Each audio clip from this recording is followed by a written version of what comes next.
So good morning. Good to be here with you again.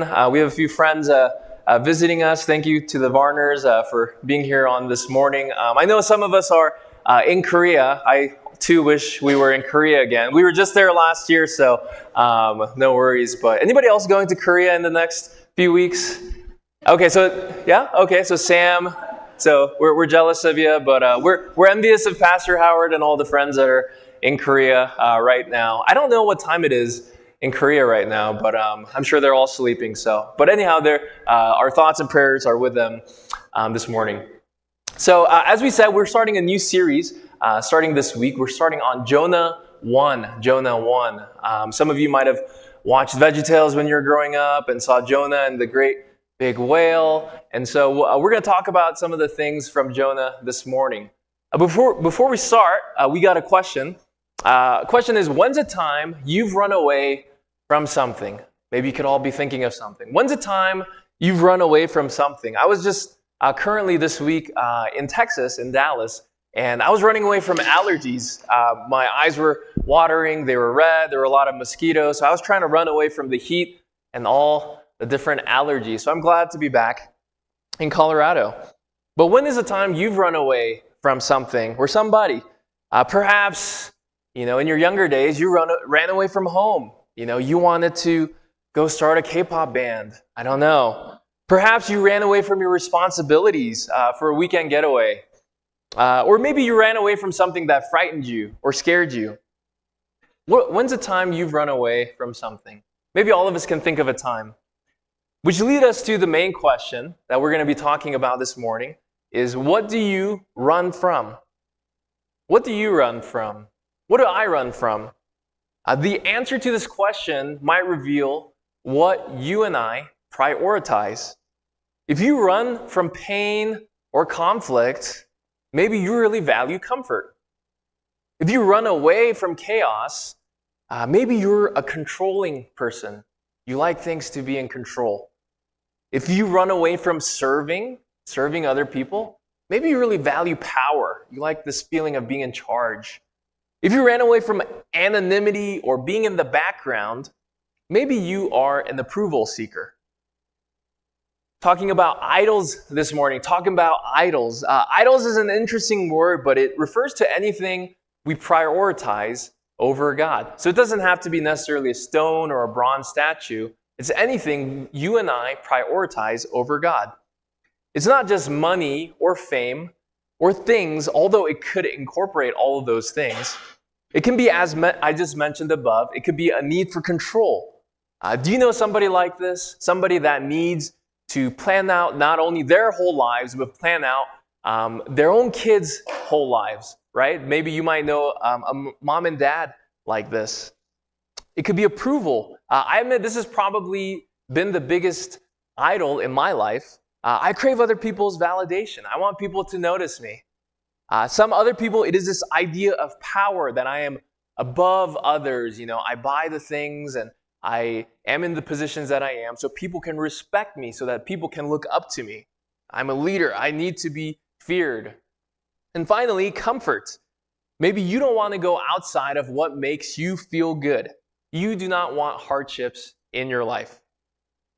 And so for the next few weeks, we're going to be doing a book study on Jonah. And, we'll get to the whale or the fish or whatever that was.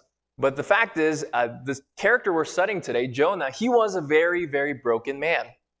And we're going to see that he is a very flawed man, much like you or me. He's not like the heroes of the Bible, who we all aspire to be. You could say that Jonah is a coward. You could also say that he is very stubborn. And you could also say that Jonah has his heart set on idols. And despite all of that, we see God working in Jonah's life and through Jonah's life, despite all of those flaws that Jonah had. And it gets me wondering this question: why won't God let Jonah run away?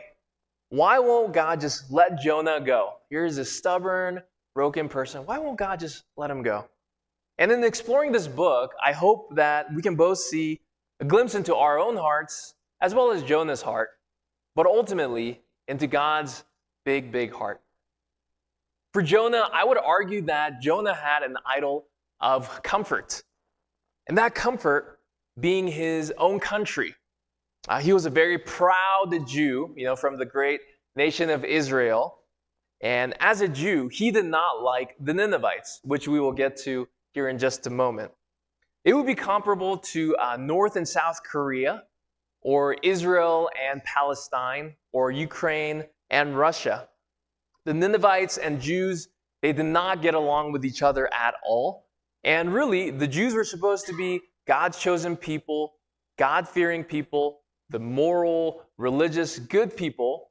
And the Ninevites were supposed to be the complete opposite, the people that Jonah supposedly was supposed to minister to. They were pagans. They did not worship the God of the Bible. And they did some horrible stuff like child sacrifices and destroying their enemies. And all of this on the altar of false gods. So Jonah, knowing this, he probably would have wanted nothing to do with his enemies. Maybe you and me can think of somebody that we would picture as an enemy or somebody that's the other or opposite than us. And just imagine what you would do if you were in a situation similar to Jonah, if you were called to minister to your enemy. So without further ado, let's get into the book. That was just a reminder of the 4 idols we talked about: control, approval, power, and comfort. So the first part, God commands Jonah, and he runs away. This is from Jonah 1. Now the word of the Lord came to Jonah, the son of Amittai, saying, "Arise, go to Nineveh, that great city, and call out against it, for their evil has come up before me." But Jonah rose to flee to Tarshish from the presence of the Lord. He went down to Joppa and found a ship going to Tarshish. So he paid the fare and went down into it to go with them to Tarshish away from the presence of the Lord. But the Lord hurled a great wind upon the sea, and there was a mighty tempest on the sea, so that the ship threatened to break up. And the mariners were afraid, and each cried out to his God. And they hurled the cargo that was in the ship into the sea to lighten it for them. But Jonah had gone down into the inner part of the ship and had lain down and was fast asleep. So the captain came and said to him, "What do you mean, you sleeper? Arise, call out to your God. Perhaps the God will give a thought to us that we may not perish." So interesting little section there, that first part. God commands Jonah, and Jonah, he runs away. In this first section, God gives Jonah, it's a pretty straightforward assignment. It's a pretty straightforward command. Go preach the word to this nation, Nineveh. And that is his job, a prophet. A prophet's job was to proclaim the word of God to others. And Jonah is supposed to be the messenger. And what does Jonah do? He runs away. He goes the opposite direction of where he should have been going. And I find Jonah's desperation kind of relatable and funny, but also it's kind of sad and frustrating. If you are a parent and you tell your kid, "Hey, could you get me a glass of milk?" And if your kid gets up and goes to the backyard on the swing and starts playing, what would you think? You're like, "Oh man, this kid, he or she, they don't listen very good. I told them to get me a glass of milk and they go do something else." If they, what would you'd be like, what's going on here? Jonah had no interest playing with the Ninevites. Jonah had his own agenda. I would argue he had an idol of country. His own hatred of the Ninevites, this enemy, it prevented him from doing what God asked him to do. So Jonah runs away, and what happens? Boom, God sends a mighty storm. The ship is in turmoil. It's getting flipped over. And in the middle of all this, what does Jonah do? He's taking a little nap. He's sleepy. Jonah needs a little nap. They even call him, "What are you doing, sleeper?" Jonah's taking a nap, pretending nothing is happening. The nap part is interesting. And later on in chapter 4, we actually find out Jonah really enjoys his nap time. Don't wake me up. I want my sleep. Anybody else enjoy their naps? I know usually after Sundays, I'll go home and take my little mid-afternoon nap around 2 or 3. And, there's no shame in that. I usually wake up a little groggy, but that's okay. But think about this. If you've ever been in a really stressful situation or something that really emotionally drained you, what do people do? Sometimes it's just nice to kind of sleep it off. It's a nice way to recalibrate, provide a little escape. And I would argue that is essentially kind of what Jonah is doing here. A nap to forget about the fact that he just told his boss, God, I don't want to do what you're asking me to do. He just said no to the most powerful being in existence. See ya, bye. Forgetting the fact that you can't really say no to him, but he thought he did. And never mind the fact that you can't really run away from God either. So that's what he's doing. In the middle of this big storm, Jonah goes, take a little nap. So let's keep reading. The second section, the sailors and Jonah, they talk it out. They told to one another, this is the sailors, come, let us cast lots, that we may know on whose account this evil has come upon us. So they cast lots, and the lots fell on Jonah. Then they said to him, tell us on whose account this evil has come upon us. What is your occupation? Where do you come from? What is your country? And what people are you? And he said to them, Jonah did, I am a Hebrew, and I fear the Lord, the God of heaven, who made the sea and the dry land. The men were exceedingly afraid and said to them, what is this that you have done? For the men knew that he was fleeing from the presence of the Lord, because he had told them. Then they said to him, what shall we do to you that the sea may quiet down for us? The sea grew more and more tempestuous. He said to them, pick me up and hurl me into the sea, then the sea will quiet down for you, for I know it is because of me that this great tempest has come upon you. Nevertheless, the men rowed hard to get back to dry land, but they could not. The sea grew more and more tempestuous against them. Therefore they called out to the Lord, O Lord, let us not perish for this man's life, and lay not on us innocent blood, for you, O Lord, have done as it pleased you. So they picked up Jonah and hurled him into the sea, and the sea ceased from its raging. The men feared the Lord exceedingly. They offered a sacrifice to the Lord and made vows. So the sailors and Jonah, they're stuck in this situation. In the second section, the sailors are trying to figure out, hey, what exactly is happening? We're in the middle of this storm. We're about to die. There's not a lot of hope. And these sailors, they were not the worshipers of the God of the Bible. And they still have a clue that this is not an ordinary storm. Something's going up. Some kind of magical, supernatural power is at work for us to be suffering like this. It is a storm from up above, and they wonder, what can we do to bargain with God? What can we do to appease this God that is sending this storm upon them? They find Jonah, and they ask him, hey, do you know what's going on? And Jonah says, it's interesting. They ask him a bunch of questions, and Jonah says he is a Hebrew. That's what he says first. And then God-fearing next. So interesting note here. Remember what we said about Jonah earlier, that he's a flawed man, much like us, and that he might have an idol of country and comfort. What is the most important part about you? You know, if I were to ask you, hey, what's the most important part about you? Some of you might say, I'm a father.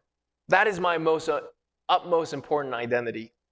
Some people might say, I am a nurse. My career defines me. Or in the case of Jonah, he says, I am a Hebrew. I am a proud Hebrew. My identity is in my country and ethnicity. And then the next most important part is I fear God. Now, I know I'm being a little bit harsh on Jonah, but I question, hey, does your action reflect your words, Jonah?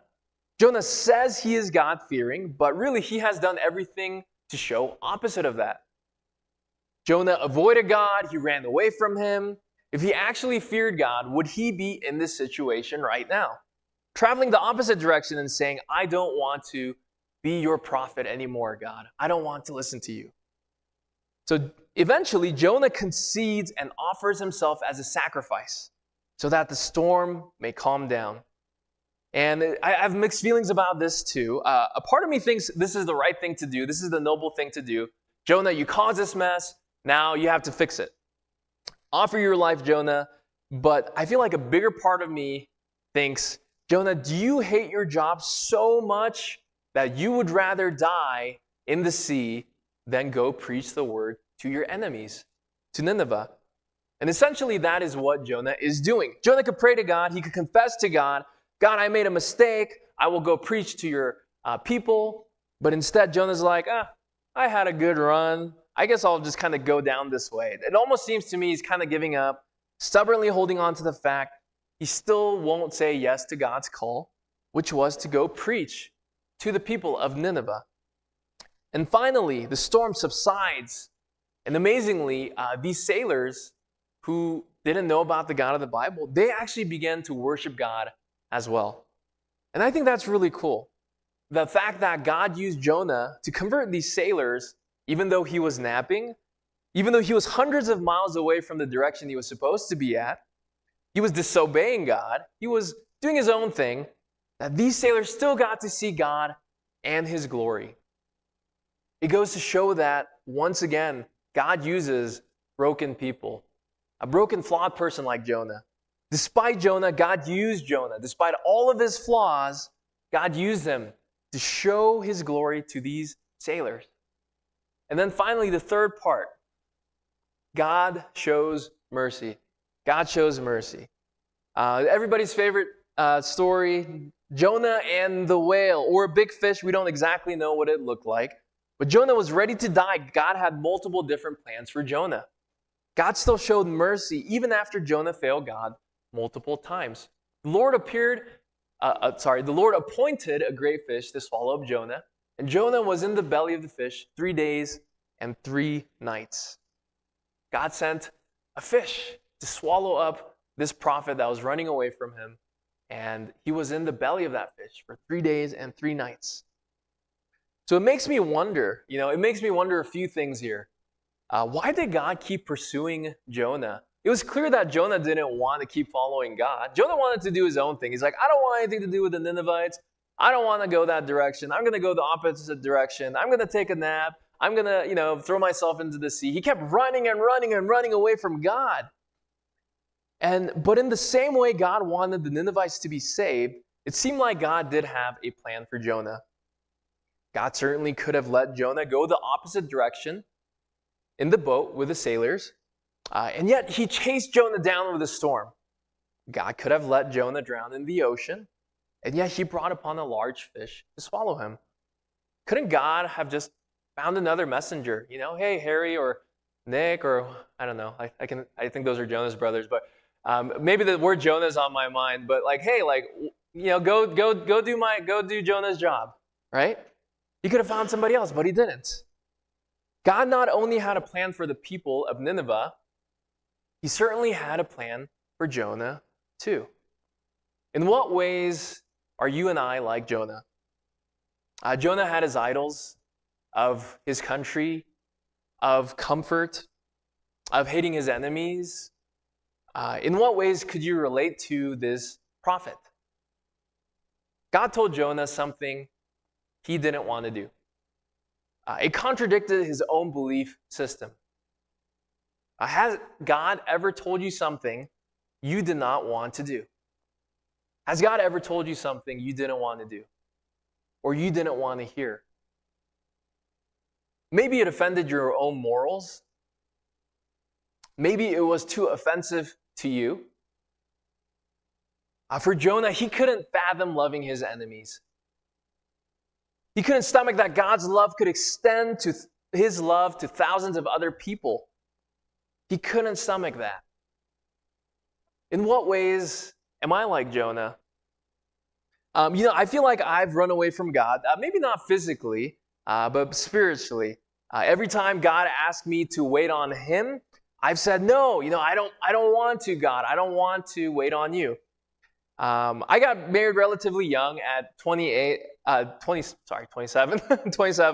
But at the same time, I thought, I don't know why I was thinking this, but at the time when I got married, I thought I'm getting so old. And when God told me to wait on my wife to come along, I said, no, I'm going to go and get a wife for myself. And every time I tried, guess what? I failed.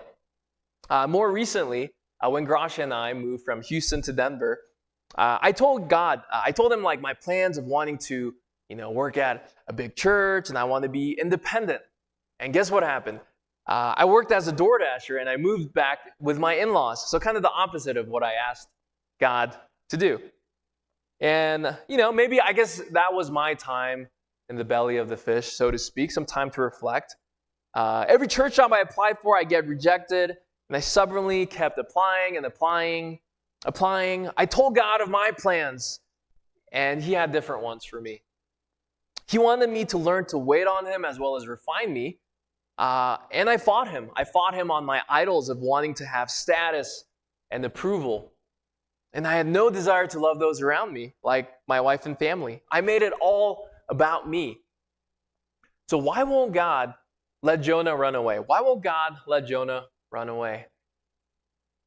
In the same way, God didn't let me run away and do my own thing. In the same way, you might be trying to run away from God, whatever that might be. He might have a call for your life. I'm not exactly sure what he's calling you to, but know this. God is relentless. God is relentless. He's not going to stop until he has Jonah's heart. He won't stop until he has Jonah's heart.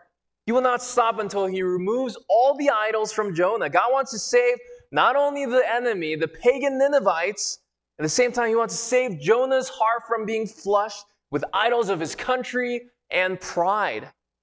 And in the same way, he wants to have your heart, all of your heart, whatever impurities or idols or things you're valuing over him today. And when I say you, I mean me too, because I know I have a lot of things I prioritize over God.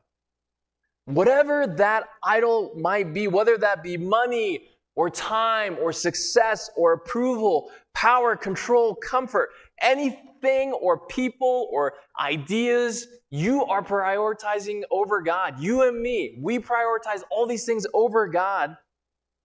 God will not stop until he has your heart, all of it, full of it. He will not stop until he removes all those impurities from your heart. You know, God is amazing. He not only wants to save our neighbor, who we might not want anything to do with, he also at the same time desires to save our hearts being flushed with idols which consume us. God is relentless. He will not stop until he has the idols from our hearts. In the same way, he will not stop until he has Jonah's heart. He will not stop until he removes those things from our hearts. Are you running from God's call this morning? Earlier on, we asked about what are the things that you run away from. Maybe God's asking something out of you. He's asking something really difficult of you. To go love that neighbor, to perhaps take that step of faith with your finances, to go talk to a family member, reconcile with a spouse, your children, share the gospel with a coworker, go out of your comfort zone. I'm not exactly sure what that is. Maybe it's giving up something. Maybe it's giving up a certain materialistic good. It's giving up the thoughts that are in your head about what approval or comfort or status might be. He might be asking you to just let go of control. It's a season for you that you just don't know what's going to happen. And you're trying really hard to control. And he's like, no, let go. Let go. What are you running from God this morning? What is he calling you to do? Maybe he's calling you to give up that thing you really enjoy, but might be hurting your family. Maybe he is telling you to love your enemy and to forgive them. Maybe he's asking you to return to him. It's been a while since he has heard from you. Maybe he's calling you home for the first time. Put your faith and trust in him. I don't know specifically what that might be, but I encourage you, take some time as we reflect and pray this morning. Know that the God who chases down Jonah also chases you down too, wanting all of you till you are refined and his. Let's take some time to reflect and pray this morning.